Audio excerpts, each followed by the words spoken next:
eu mostrar aqui uma análise interessante do Demetrio Magnoli, da Globo News, sobre a tal da terceira via, que é essa expressão preguiçosa, não é, que querem botar no mesmo balaio, eu que não tenho nada a ver com o Sérgio Moro, nem com as viúvas do Bolsonaro, mas olha como é que o Demetrio Magnoli menciona esse assunto. Solta o vídeo, diretor. Essa degradação se dá no plano da linguagem. E aqui no Brasil, onde a política está bastante degradada, isso se manifesta na confusão sobre a expressão terceira via. Quando o Sérgio Moro diz que é terceira via, isso deveria provocar risada nas pessoas, porque Moro, o MBL que o apoia e outros grupos que o apoiam são um galho arrancado da árvore do bolsonarismo, como se sabe. João Dória e Eduardo Leite, esse talvez possível candidato, eles têm um imenso rabo histórico ligado ao bolsonarismo nas eleições que levaram Bolsonaro ao poder. Eles apoiaram Bolsonaro naquelas eleições. As pessoas não vão se esquecer disso tão facilmente. Então, a verdadeira terceira via, independente de se gostar ou não, eu estou tratando aqui de conceitos, a verdadeira terceira via no Brasil é só Ciro Gomes. Ciro Gomes não gosta da expressão terceira via, mas ele é o único candidato que não tem um rabo que o ligue a Bolsonaro e não tem mais um rabo que o ligue a Lula já há bastante tempo. Então, se alguém é terceira via, é Ciro Gomes, goste ele ou não dessa expressão. Bom, eu acho muito importante essa reflexão, mas por uma parte que não é tão calorosa. Sabe, o Demetrio é muito intelectualizado, não é um jornalista, não é, simples, superficial, e ele chama a atenção para isso que está acontecendo no Brasil, que me incomoda muito. O Lula está destruindo a política brasileira como linguagem.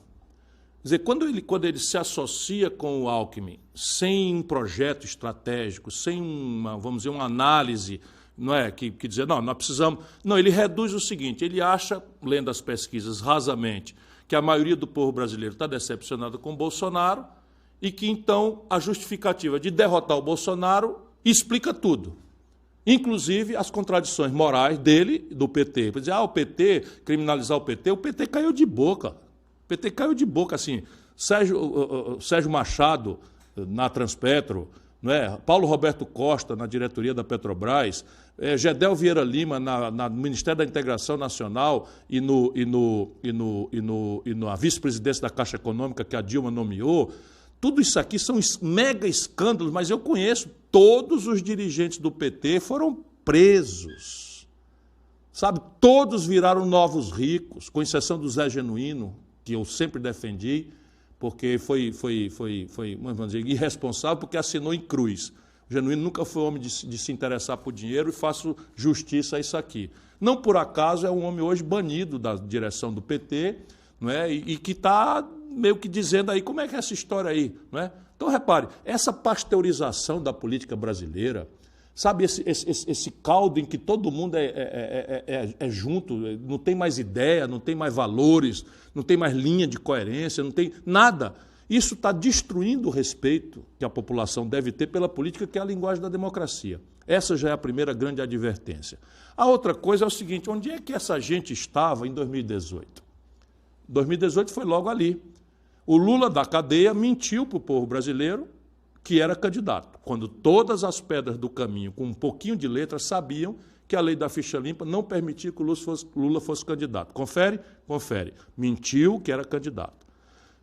Trouxe o Haddad para vice e o Haddad saiu fazendo campanha com a máscara. Eu fico com vergonha, como é que os homens são tão pequenos, personalidades tão ridículas, para ficar numa expressão moderada aqui. Eu fico com nojo, na verdade, do nanismo moral que dominou a cena brasileira a partir desse esforço de destruição da política que o Lula promove no Brasil. A verdade, a única militância no campo progressista que não aceitou o suborno do Lula e não aceitou se render fui eu. Marcelo Freixo, agora é correligionário do mesmo partido do Geraldo Alckmin, está direito isso. né, no meu amigo Flávio Dino, governador modelo do Maranhão, a liderança que foi mencionada há pouco tempo atrás como uma possibilidade de renovação da política, agora é do mesmo partido do Geraldo Alckmin. Aí a petezada chama o Geraldo Alckmin, agora é socialista, é isso mesmo? Quando foi esse adjornamento? Quando foi essa mudança? Que dia aconteceu essa conversão? O que é que nós, de fato, pensamos sobre estatismo ou não estatismo? O que é que nós pensamos sobre a política de preço da Petrobras, sobre a reforma trabalhista, sobre como se tratou a reforma da Previdência, injusta e perversa como foi? E o Banco Central independente para perdermos o controle de resolver os problemas? Ô, meu irmão, é isso que a política tem que resolver. Não, pasteurizou tudo e agora inventaram essa. Quem não é Lula nem Bolsonaro está obrigado a aceitar essa impostura preguiçosa de que uma terceira via, exato. E o que é a terceira via? Eu, junto com Dória, junto com Moro, eu estou fora, meu irmão. Tenho nada a ver com as viúvas do Bolsonaro. Nem aceito essa expressão terceira via, porque o Brasil hoje tem que entender uma coisa. O Lula, o Bolsonaro, o Fernando Henrique praticaram o mesmo modelo econômico e o mesmo modelo de governança política. Câmbio flutuante, superávit primário, meta de inflação, agravada com teto de gasto, e a governança política que dá a fisiologia, o clientelismo e a ladroeira, centralidade da corrupção no modelo de poder. É disso que se trata. Então tem uma via e outra via, e você resolve com toda a liberdade e independência na hora própria. Bom, por último eu quero comentar uma fala desse técnico, pelo menos para não dizer que não falei de flores, super vitorioso do Palmeiras, o Abel Ferreira, no programa Roda Viva. Foi muito inspirador e eu queria repartir esse sentimento com vocês. Mas vamos ver o vídeo que eu comento na sequência. Entra aí o vídeo agora do Abel. Eu vou seguir nessa linha e te perguntar o seguinte, você já falou tanto do seu jeito de encarar o futebol, do Palmeiras, e o Brasil, o que te parece? Olha, eu entrei pelo Brasil por Natal no ano em que eu deixei de jogar futebol, em 2011. E foi em 2011 que eu comprei o livro do Tele Santana em Natal num shopping. O Brasil é enorme, né? É um continente. Nós olhamos Brasil, mas isto são vários países dentro do mesmo país, né? Nós temos até o próprio costume, como é que se diz aqui, os hábitos são diferentes do norte, do centro, do sul. O próprio falar são diferentes, quer dizer, como é que eu ia te explicar isto? Há vários países dentro do mesmo país. Agora eu acho que o Brasil é uma potência enorme, tem recursos inacreditáveis, naturais.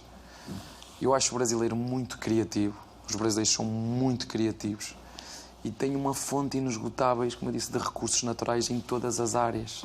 Em todas as áreas. É só nós fazermos um bocadinho de esforço e educar as pessoas. Tem tudo a ver com formação e educação. Se nós queremos desenvolver o país, temos que o educar. Não podemos dizer, temos que chamar a escola tem que ser obrigatória, não é fazer de conta que vai à escola. Os moleques têm mesmo que ir à escola. É muito interessante, comovente para um patriota como eu e rico que seja um estrangeiro. Aliás, será que a gente pode chamar um irmão português de estrangeiro, ainda mais sendo como ele, o Abel, um dos nossos hoje, que faça essa análise sobre o Brasil? Sabe, muito mais importante ainda que seja um desportista, sabe, um técnico de futebol que alerte sobre a importância da educação. O Abel nos dá uma aula sobre o Brasil. Isso é o que ele nos deu é uma aula sobre o Brasil. E assim como ele tem dado aulas de futebol para nós brasileiros, né, liderando o Palmeiras nessa jornada brilhante que o Palmeiras está fazendo, que a gente aceite também com muita humildade os seus ensinamentos em outras áreas. Eu fico feliz porque o que ele diz com o seu sotaque lusitano, né, é o mesmo que eu tenho dito há anos com o meu sotaque nordestino, né? Eu gosto de trazer isso para as pessoas verem, porque a política brasileira também tem uma característica que me constrange muito, que é uma espécie de apologia da ignorância. Só um país como o nosso, nesse momento estranhíssimo que nós estamos vivendo, tem como líder da mais importante fração dos intelectuais, dos cientistas, dos acadêmicos, um cidadão cuja proposta para o país é a apologia demagógica da ignorância. Obrigado, Abel, por essa homenagem ao meu país, não é? E por ser tão lúcido num país em que a elite está infelizmente, decadente e incapaz de dar valor a essa preciosa nação que é o nosso Brasil.